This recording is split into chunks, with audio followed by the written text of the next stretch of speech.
Okay, so welcome to section 7.2, the law of cosines. The law of cosines.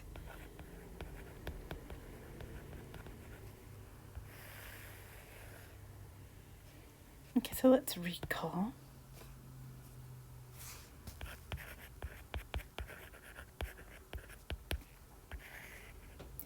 That the two cases in which the law of sines fails to be applicable. So the two cases in which we cannot use the law of sines. So in which we cannot use the law of sines. Law of sines is number 1 with side, angle, side, and number 2 with side, side, side. So if that's all we're given, it's not enough information to be able to use the law of sines. So let's consider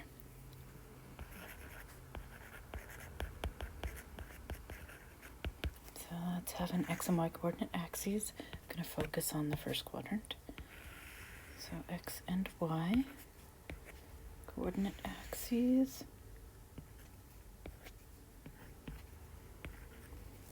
Okay, and let's say I have, I'm going to draw a triangle like so. So let's call this point A, point B, and point C. Okay, so of course the opposite sides will be little b, little c, and little a. Let me do a in green, not I. Let's do green for a. So little a respectively. Okay. And what I'd like to do is I'd like to drop down an altitude from C, which of course creates a little right triangle here with hypotenuse A. But what I'm going to do, I'm going to call this distance here x. So therefore the base of this little triangle here, this would have measure the whole length x minus c. So minus c for just that little portion there. However, the height, this height here, is the value for y at c. So I guess I should give us an angle here, theta. So what is the point C? Do you agree that C will be measured as x, comma, let's do y in red, or maybe dark purple. So this height here will be y. Pardon me. Okay. So now I just need to find out, okay, what is x and y? Well, I claim that sine of angle A, well, that's going to be a quotient. It's going to be y opposite over the hypotenuse to that larger right triangle, which is B. Actually, let me move this down one. Okay, so if that's true, I can multiply both sides through by b to get rid of the fraction. So I have now, this gives me y is equal to b, put it in purple, b times sine of A.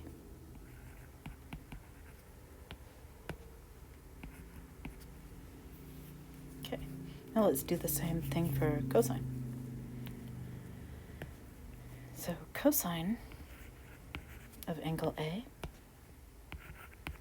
well, that's going to be adjacent side, which is x, whole thing x, over hypotenuse B.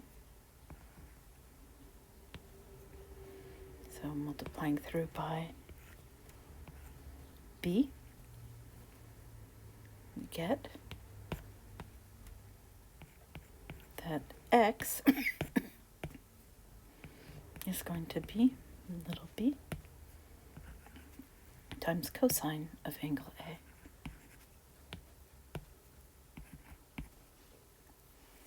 Okay, so now I have values for x and y at C. Okay, so i.e., let me copy this. Copy and paste. So C equals to x comma y can actually be written now as b times cosine of angle A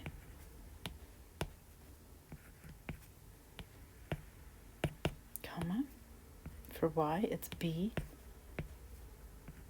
times sine of angle A.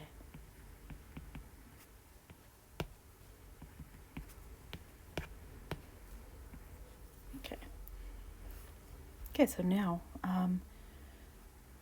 let's look at the small triangle. So now I'm going to look at this triangle here, this right triangle with hypotenuse A.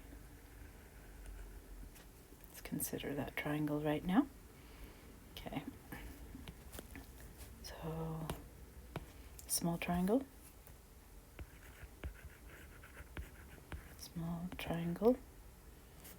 with hypotenuse A.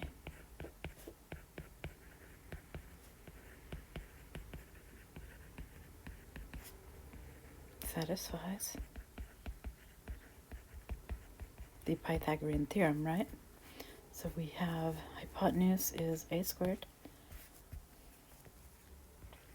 A squared is equal to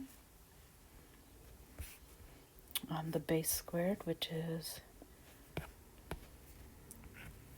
x minus c. So maybe I should do that in a different color. Oops, what am I doing? I'll just copy and paste this. Copy, paste. So it's x minus c squared, that's a base squared, plus the height squared, which is y squared.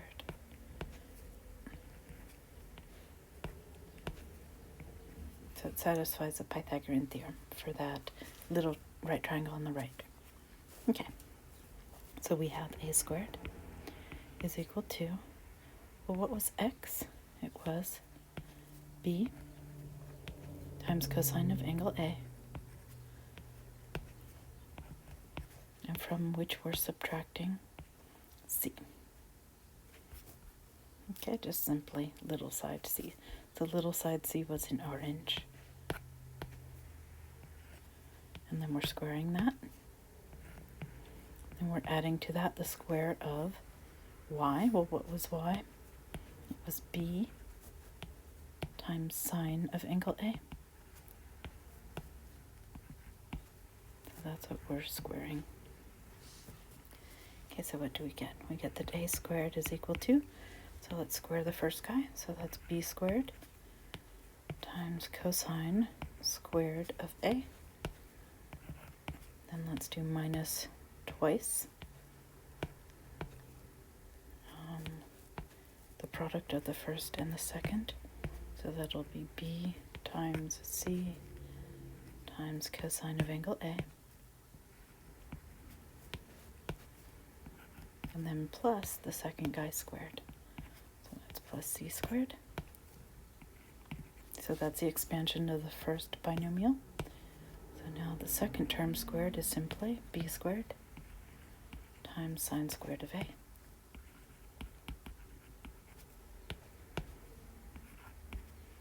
But I want to group now b squared times the quantity cosine squared of A times sine squared of A. So do you agree I can write this as b squared times the quantity cosine squared of a plus sine squared of a.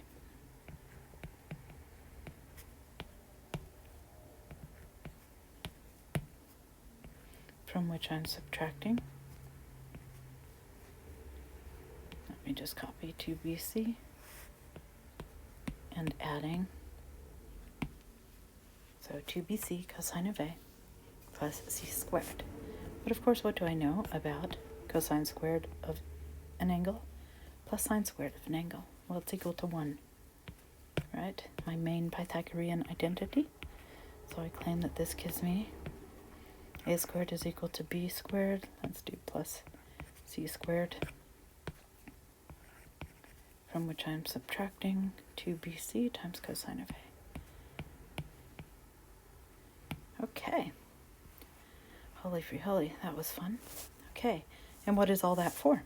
Well, that's how we derive the law of cosines, which is absolutely not as nice as the law of sines.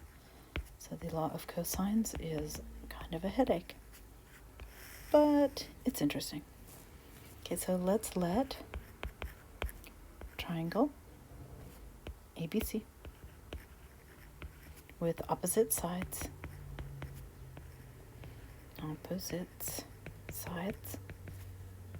little a, little b, and little c be given.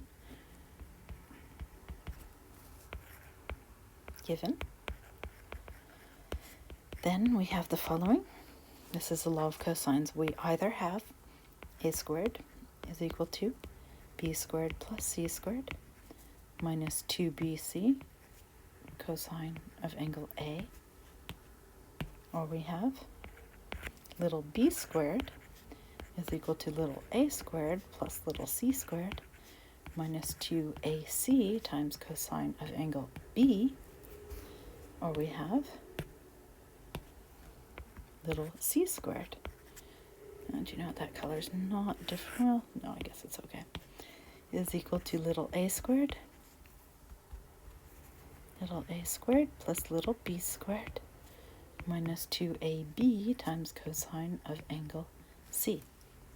Okay, so notice in each of these cases, C and C, B and B, A and A. Okay.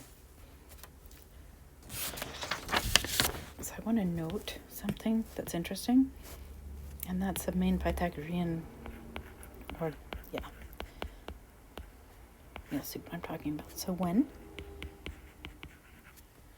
the angle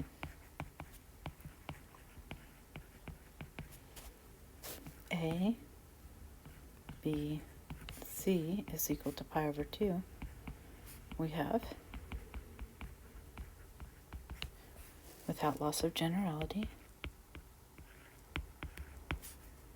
so without loss of generality, which means I'm just going to show it for A, it doesn't really matter.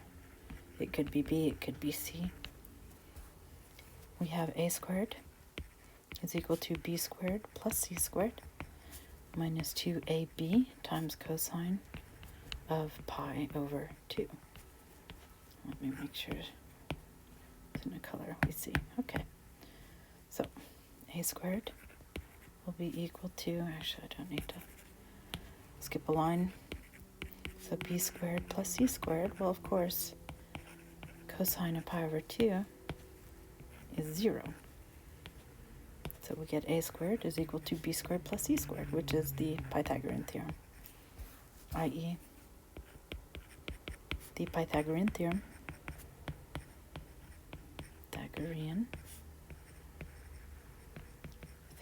for right triangles.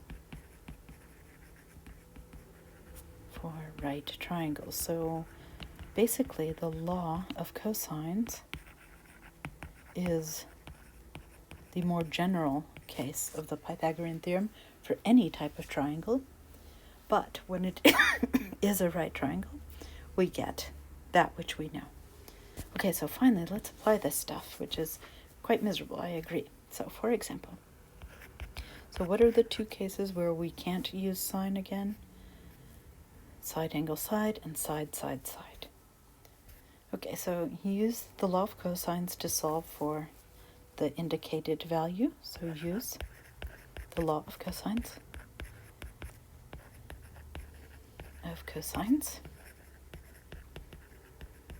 to solve for the indicated value.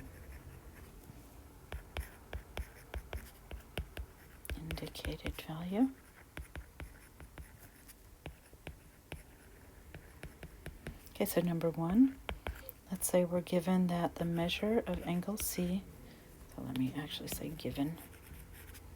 So given that the measure of angle C is 30 degrees. The length of side A is 3, the length of side B is 4, and I want to find the length of side C. Okay, so we've got some triangle ABC. All I know is that the measure of A is 30 degrees. If this is B and this is C, I know that B has length 4, little side B, and little side A has length 3. So I want to find little side C.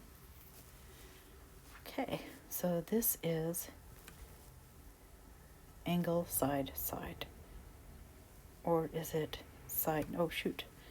Yeah, I was going to say that would use the law of sines because I wrote the wrong thing. It's angle C that's 30 degrees. Okay, so angle C is 30 degrees. So now this is side angle side. Okay, that makes more sense. So do you agree what I'm given is side angle side? And this is one of the cases where the law of sines does not work. So if I'm given side angle side, I have no choice but to use the law of cosines. Okay, so what do I know? I know that C squared is equal to, let's say A is purple, so A squared, plus, let's do B in orange. So should I use, yeah, I'll use orange for B, so B squared, the minus 2 times A times B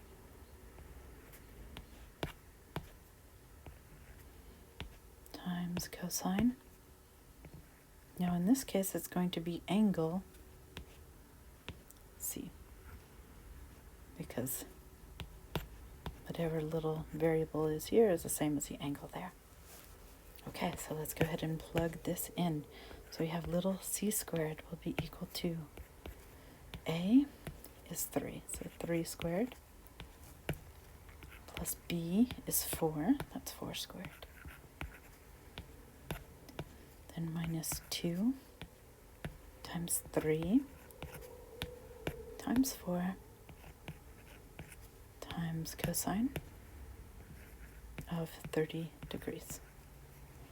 So c squared will be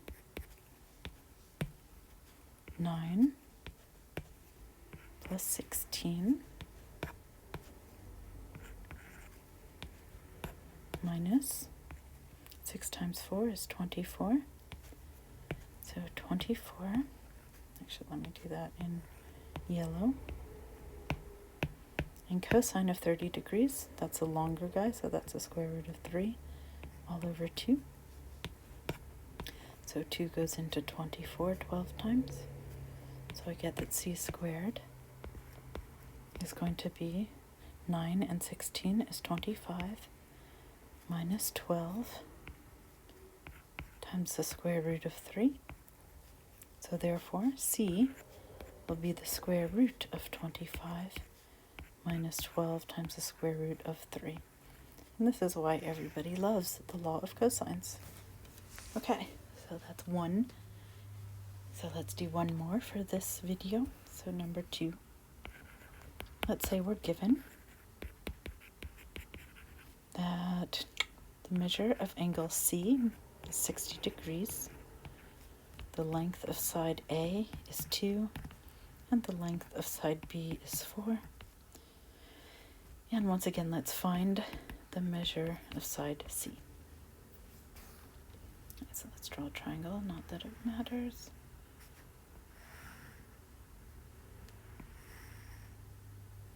Let's call this A, B, and C. So C is given as a measure of 60. Little a is 2 and little b is 4. And I want to find little c. Okay, so once again, I'll use c squared. So what is this? This is side angle side again. Let me make sure I'm given a side, the angle in between and the side. Okay,